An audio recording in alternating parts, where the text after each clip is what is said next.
6 মাস থেকে শুরু হয়ে যায় নেদারল্যান্ডে আমার সব বন্ধুদের কাছ থেকে ঘটা করে স্বাদ খাওয়া।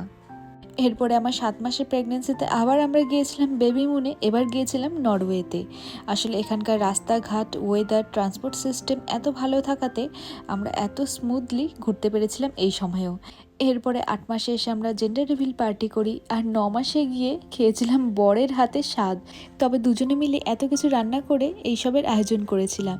এই সময় একটা অন্য দেশে পরিবারের সকলের থেকে দূরে থাকলেও হাজব্যান্ড এক মুহূর্তের জন্য সেই অভাবটা আমাকে ফিল করতে দেয়নি। তাই একটা ট্রিট তো ওরও পাওনা ছিল। এই পুরো প্রেগনেন্সি জার্নিতে আমাদের মন ভালো করার জন্য যেটা ঠিক মনে হয়েছে আমরা সেটাই করেছি, কারণ বিশ্বাস করতাম মা হ্যাপি তো বেবি হ্যাপি। তো এভাবে 9 মাস কাটিয়ে দেওয়ার পরে 15 এপ্রিল 2024 আমাদের মেয়ে রুৎফি আমাদের জীবনে আসে। আর 16 এপ্রিল আমরা 3 জনে সুস্থ স্বাভাবিকভাবে বাড়ি ফিরে আসি। তো এটা ছিল আমার প্রেগনেন্সি জার্নির একটা মিনি ব্লগ। আর আপনারা চাইলে আপনাদেরও এই